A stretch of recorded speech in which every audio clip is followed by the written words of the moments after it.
डोरा लेते हैं। सबसे सर्वप्रथम पाटा ले और पाटे पर एक जल का लोटा रखें और एक चोपड़ा लेकर और रोली से टीका निकालें और जो हाथ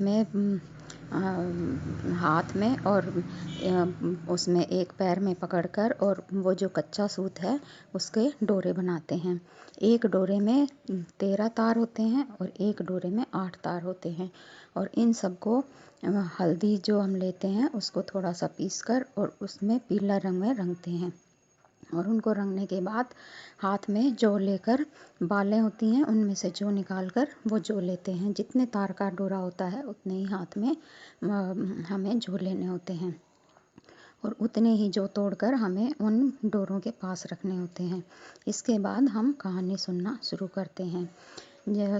सांपदा बोलते हैं जिसको संपन्नता बोलते हैं, संपय माता बोलते हैं। उसकी कहानी इस प्रकार है कि एक राजा था और एक रानी थी। राजा का नाम नल था और रानी का नाम दमयंती था। एक दिन एक बुढ़िया माई संपदा का डोरा बांट रही थी और कहानी कह रही थी। सो वहाँ बहुत भीड़ हो रही थी। रानी ने भीड़ को देखकर दासी से कहा कि जा देख कर आ नीचे किसकी भीड़ हो रही है। दासी देखकर बोली कि एक बुढ़िया माई 16 दाने नए जौ के हाथ में लेकर और सांपदा की कहानी सुना रही है। तो एक कच्चा सूत का 8 तार का और एक कच्चा सूत का 5 तार का धागा है और हल्दी में उसको रंग के और वह डोरी बांट रही है। तो रानी ने भी वो डोरा मंगा लिया और अपने हार में बांध लिया। राजा बाहर से आया। राजा ने पूछा कि ये क्या बांध रखा है। रानी बोली कि ये संपदा माता का डोरा है, इससे बहुत संपत्ति होती है।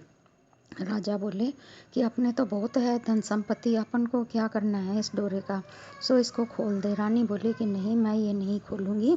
रानी ने माना नहीं, लेकिन राजा ने उसे तोड़कर फेंक दिया। उस दिन से राजा को सपने आने शुरू हो गए। राजा को सपने में संपदा माता दिखी और बोली कि अब मैं तेरे से जा रही हूँ, तेरे घर को छोड़कर। तब राजा ने पूछा कि भाई ऐसा क्यों है। तो उसने कहा कि तूने वो जो धागा तोड़कर फेंक दिया है, इस वजह से अब मैं तेरे घर से जा रही हूँ। राजा ने कहा कि मुझे कैसे पता चलेगा। तो उसने कहा कि जब तू सुबह उठेगा तब तुझे सब पता चल जाएगा। तेरे धन का कोयला हो जाएगा और जो सब तेरी दासी बांधी हैं सब अपने घर को चले जाएंगे और जब उगे तो उठेगा तो तेने सोने की झाड़ी की जगह तुझे माटी की मटकी मिलेगी और सब कुछ तेरा खाना पीना सब कुछ यहाँ से बंद हो जाएगा। दूसरे दिन राजा उठा तो उसने देखा कि भाई सब कुछ धन का कोयला हो गया है और जैसा जो कुछ सपने में दिखा था सब वैसा ही हो गया है। सारी दासी बांदी थी सब अपने अपने घर चली गई हैं। रानी भी रूठ कर अपने पीहर चली गई है। राजा उठा। राजा ने सबसे चारों तरफ महल में घूम कर देखा और खाने पीने को भी कुछ टटोला, उसे खाने पीने को भी कुछ नहीं मिला। तब वह वहाँ से चल पड़ा। रास्ते में गया तो उसको एक झाड़ी मिली। उसने सोचा कि मैं इसके कुछ बेर ही तोड़ कर खा लूँ, तो वह झाड़ी भी ऊपर चढ़ गई और उसके बेर भी हाथ नहीं आए। वहाँ से वह आगे चला तो उसने देखा कि कुछ तितर उड़ रहे हैं। उसने सोचा कि एक आधा तितर का ही शिकार कर लूँ तो यही खा लूँ। उसने तितर पकड़ लिया। पकड़ कर उसको जैसे ही उसने भूनने की कोशिश की, वह तितर उसके हाथ में से छूट कर उड़ गया। तब राजा ने सोचा कि यह तो बहुत ही गलत हुआ। आगे गया तो उसको एक गुजरी मिली जिसके सिर पर मटकी थी। उसने गुजरी से कहा कि मुझे एक गिलास चाय पिला दे, तो फिर इससे भाई मैं दूसरे गांव तक पहुंच जाऊंगा। गुजरी ने कहा कि मैं तुझे चाय पिलाऊंगी, इससे अच्छा तो मैं अपने पेड़ पौधों में ही डाल दूंगी जो वो हरे हो जाएंगे। वहाँ से भी वह आगे चल पड़ा। आगे गया तो उसको एक दूसरे गांव में पहुंच गया। वहाँ पर उसका एक दोस्त था खाती। तो खाती को सब लोग कहने लगे, खाती खाती तेरा दोस्त आया है। तो वो उसने पूछा कि भाई कैसे हाल में है। तो सबने उसे बताया, नौकर चाकरों ने, कि वह तो बहुत बुरी हालत में है, फटे कपड़े हैं और एकदम बुरी हालत में है। तो उसने कहा कि उसे मेरी पुराने महल में उतारना, यहाँ पर नहीं तो मुझे शर्म आएगी। कोई पूछेगा कि भाई कौन है, ये तेरा दोस्त है, मुझे शर्म आएगी। तो उसको पुराने महल में उतार दिया। वहाँ पर वह बैठा तो खाती के सब औजार हथियार वहाँ पड़े थे। तो देखते ही देखते और वो सब धरती माता निगल गई। तो वह वहाँ से भी उठकर चल पड़ा, बोला कि ये भी अपने तो कलंक ही लग गया, अब यहाँ से भी चलो। तो वो वहाँ से उठकर चला गया। आगे गया तो एक राजा था, उसका दोस्त। बोले कि भाई राजा राजा तेरा दोस्त आ रहा है। तो सब ने राजा ने पूछा कि भाई कैसे हाल में है। बोला कि भाई बहुत फटे पुराने हाल में है। बोला कि नहीं, उसको मेरे पुराने महल में उतारो, यहाँ तो मुझे सबकी शर्म आएगी। वहाँ उसको पुराने महल में उतारा तो वहाँ पर रानी का एक खूंटी पर और हार टंगा हुआ था। खूंटी ने उस हार को निगल लिया राजा के देखते देखते, और फिर राजा ने कहा कि ये भी बहुत बुरा हुआ, कलंक लगा, चलो यहाँ से भी। वह वहाँ से भी उठकर चला गया। आगे गया तो उसकी बहन थी। तो उसकी बहन को उसके ससुराल वालों ने कहा कि तेरा भाई आ रहा है। उसने पूछा कि भाई कैसे हाल में है। सब ने कहा कि भाई वो तो बहुत बुरी हालत में है। तो बहन ने कहा कि भाई यहाँ मेरे घर पे आएगा तो मुझे मेरी देवरानी जिठानियों की शर्म आएगी, तो उससे बोल देना कि वह एक पेड़ के नीचे बैठ जाएगा। वह पेड़ के नीचे बैठ गया। बहन ने सोचा कि भाई बेचारा बहुत गरीब हो गया है, तो एक थाली में भरकर हीरे मोती लेकर, धन माया लेकर चली। वहाँ पहुँचते ही और ठोकर खा के गिर पड़ी। वहाँ गिरते ही और जो वह थाली में लेकर आई थी धन संपत्ति, वह सारी कोयले में बदल गई। राजा ने देखा कि यह भी बहुत बुरा हुआ। वह भी वहाँ से भी उठकर और चल पड़ा। आगे गया तो एक बाग में पहुंचा। वहाँ पर उसने देखा कि बाग एकदम हरा भरा है और खूब पेड़ पौधे लहला रहे हैं। वह उन पेड़ों के नीचे बैठ गया। वहाँ बैठते ही और वह बाग भी सूख गया। तब राजा को किसी ने बताया कि राजा तेरा बाग तो सूख गया। राजा ने कहा कि ये कैसे हुआ भाई, जाकर पता करो। सब लोग जाकर देखने लगे तो उन्होंने देखा कि एक आदमी और एक पेड़ के नीचे बैठा है। उन्होंने उसे वहाँ से निकाला और कहा कि राजा को जाकर बताया कि महाराज ये है। राजा ने कहा कि भाई ऐसा कैसे हुआ। तब उसने कहा कि भाई मुझे नहीं पता, मेरे तो जो दिन बाड़ी का चक्कर लगा हुआ है, इसलिए ऐसा हो गया। फिर एक माली था, उसने कहा कि भाई ठीक है, तू मेरे साथ रह जा, और वह उसको अपने घर ले आया। वहाँ पर वह रहता और माली की मदद करता। तभी वह उसकी रानी भी वहाँ से वही पीहर से और उसको ढूंढते ढूंढते उधर तक आ गई। वह भी अपने उस माली के पास ही जा पहुँची और वहाँ पर वो राजा फूल के हार डोरे बनाता और रानी उनको बेच कर आती। और रानी एक गीत गाती कि नल राजा दमयंती रानी और बिखो पड़े जब कोई न जाने। तो उनको कोई पहचान नहीं पा रहा था। करते करते पूरे 12 महीने बीत गए। तब रानी ने कहा कि राजा अब मेरा तो दोबारा ये डोरे लेने का समय आ गया है। तब राजा ने कहा कि रानी तेरे ये डोरे नहीं तो कितना देश परदेश दिखा दिए, अब ये डोरे डारे कुछ नहीं लेने, रहने दे। रानी बोली कि नहीं राजा, मुझे तो डोरे लेने हैं और मुझे ये डोरे ला कर दो। तब राजा वहाँ पर जो माली के साथ काम करता था, वहाँ से वो जो लेकर आया, हल्दी की गांठ और वो कच्चा सूत लाकर रानी को दिया। रानी ने उसी समय वो डोरा लिया और डोरा लेते ही और उनके दिन समय बदल गए। तब वह रानी हार डोरे बेचने गई तो उसको उस दिन खूब सारा धन मिला। तब उसने आकर राजा को बताया कि महाराज अब अपने दिन वापस फिरने वाले हैं और हमें अब वापस चलना चाहिए। तभी राजा को सपने में वापस से दिखा कि राजा राजा मैं तेरे वापस आ गई हूँ, धन संपदा ने कहा। तो राजा ने रानी को साथ लिया और बोला कि चलो अब हम वापस अपने देश में चलते हैं। वो लोग वहाँ से चले तो बोले कि उसी पेड़ के नीचे रुकेंगे जहाँ पर उसकी बहन उसके लिए हीरे मोती और वो लेकर आई थी। वह जाकर वहाँ उस पेड़ के नीचे बैठे और जाकर उस बहन को बुलाया। तब बहन ने पूछा कि भाई मेरा भाई किस हाल में है। सब ने कहा कि वो तो बहुत धन माया के साथ और वापस आया है। तो वह वहाँ पर गई। वह सोचने लगी कि मैं इतने जो वो लेकर गई थी थाली भर के, उनमें से कुछ कुछ बच गया होगा तो वो ले जाकर अमीर हो गया होगा, यह सोचकर और वह वहाँ पर आती है। लेकिन तभी वो भाई हलवा पूरी की रसोई बनवाता है और बनवाकर और जिस जगह पर वो थाली गिरी थी उस जगह पर रखकर और बोलता है कि जितने भी मेरी बहन थाली भर के हीरे मोती लेकर आई थी वो सब वापस वो हीरे मोती में बदल जाओ। सब कोयले हीरे मोती में बदल जाते हैं। उसका भाई उसको एक थाली वो देता है, एक अपनी तरफ से देता है और वहाँ से ऊंचा बड़ा होकर चलता है। आगे जाता है तो वह उसी राजा के महल में पहुंचता है। बोले राजा राजा तेरा दोस्त आया है। बोले भाई कैसे हाल में है? तो उसने कहा कि भाई अब की बार तो वह बहुत धन माया लेकर वापस आया है। तो राजा ने कहा कि भाई उससे बोल देना कि मेरे नए महल में उतरेगा। राजा ने कहा कि नहीं, मैं जहाँ पहले उतरा था वहीं उतरूँगा। और वहाँ पहुँचकर भी राजा ने वही ही हलवे पूरी की रसोई बनाई और खूंटी के आगे रखते हुए कहा कि वह जो हार रानी का निकला था वह वापस कर दे। उस खूंटी में से रानी का हार वापस निकल आया और वह हार रानी को देकर और बहुत सा धन संपत्ति देकर वहाँ से आगे बढ़ा। उसके बाद खाती से कहा कि खाती खाती तेरा दोस्त आ रहा है। उसने पूछा कि भाई किस हाल में? बोले कि भाई बहुत अब की बार तो धन माया लेकर अमीर होकर आया है। तो उसने कहा कि उससे बोलना मेरे नए महल में उतरेगा। तो उसने कहा कि नहीं, जहाँ मैं पहले उतरा था वहीं उतरूँगा। वह वापस उसी जगह पर बैठा जहाँ पर धरती माता ने सब उसके औजार निगल लिए थे। उसने हलवा पूरी की रसोई बनाई और वहाँ पर रखकर धरती माता के आगे हाथ जोड़कर कहा कि इसके जो औजार आपने निगले थे वो वापस निकाल दो।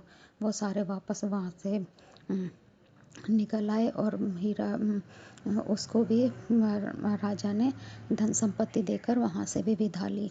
आगे गए तो उसको वही गुजरी मिली जो सिर पर मटकी रखकर जा रही थी। उसने कहा कि राजा दही पी लो, दही पी लो। राजा ने कहा उस दिन तो तूने चाय को ही मना कर दिया था, आज दही ले लो कर रही है। वह वहाँ से भी आगे चले।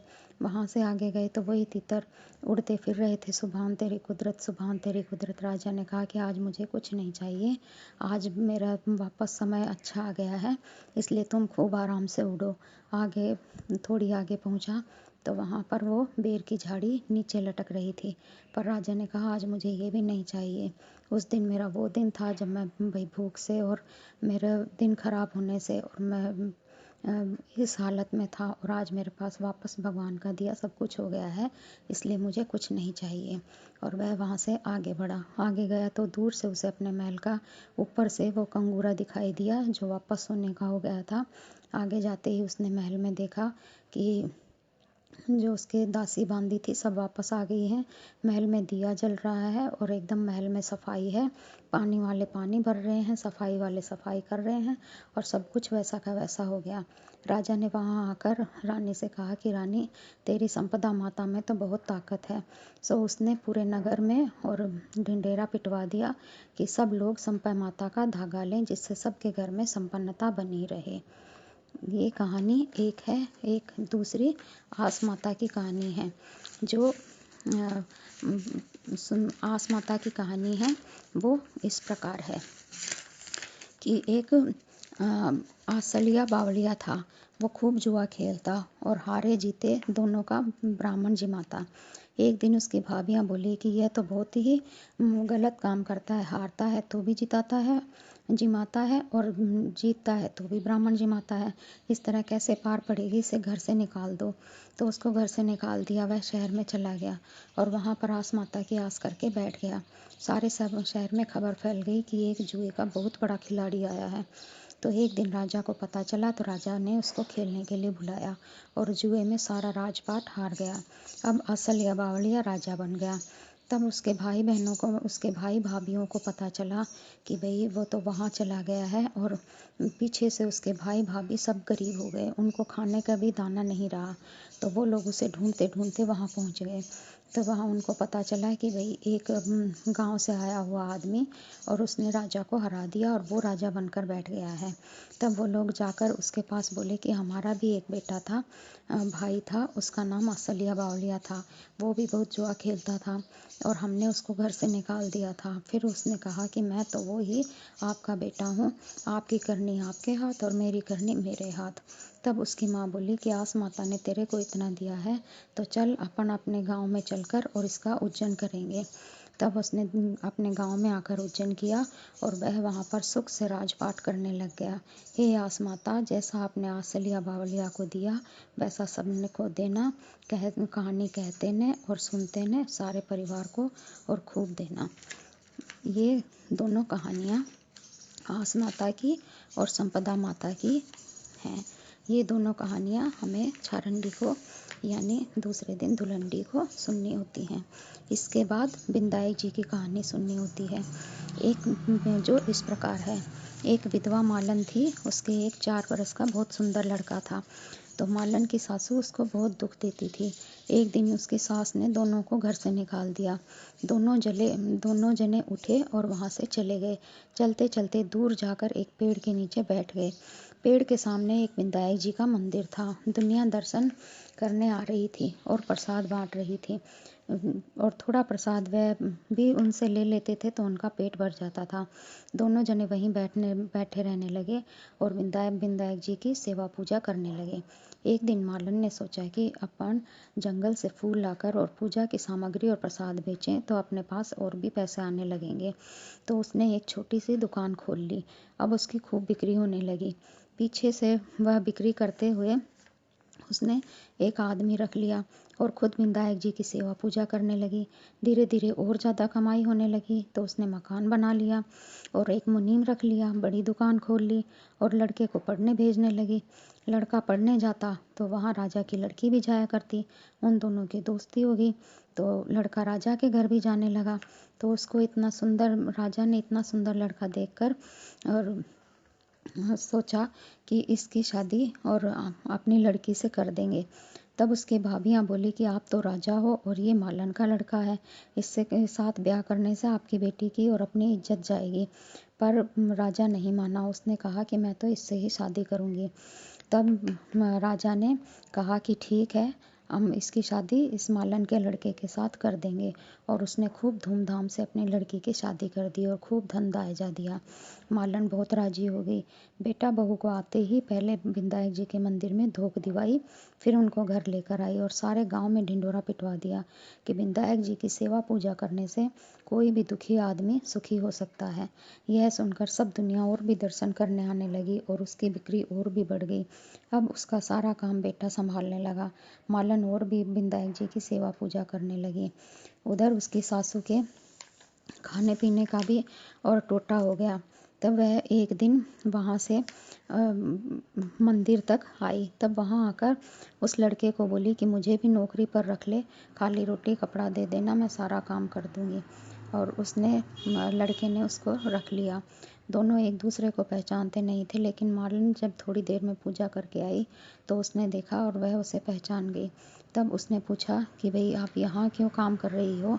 तब उसने कहा कि मुझे तो इस दुकान के सेठ ने नौकरी पर रखा है। तब वह बहू बोली कि ये तो आपका ही पोता है और ये आपकी बहू है, ये आपका ही मकान है। आपने तो हमें निकाल दिया था, पर विनायक जी महाराज ने हमारी लाज रखी है। अब वो सास बहुत शर्मिंदा हुई और उसने कहा कि मैंने मेरी करनी भोग ली और अब मैं यहाँ पर आपके पास ही रहना चाहती हूँ। तब वह बहू बोली कि ठीक है सासू जी, अब आप हमारे पास ही रहो, पोता का बहू का सुख देखो और अपनी बाकी की ज़िंदगी यहीं रहकर विनायक जी की सेवा करके बिताओ। यह सुनकर सारा परिवार आराम से सुख से रहने लगा। तो जैसा भगवान विनायक जी महाराज आपने उनको दिया, जैसा सबको देना, और जैसे आपने उनके परिवार की रक्षा की और उनको सब सुख संपत्ति दी, वैसे सबको देना, सबके कष्ट दूर करना। जय हो। धन्यवाद।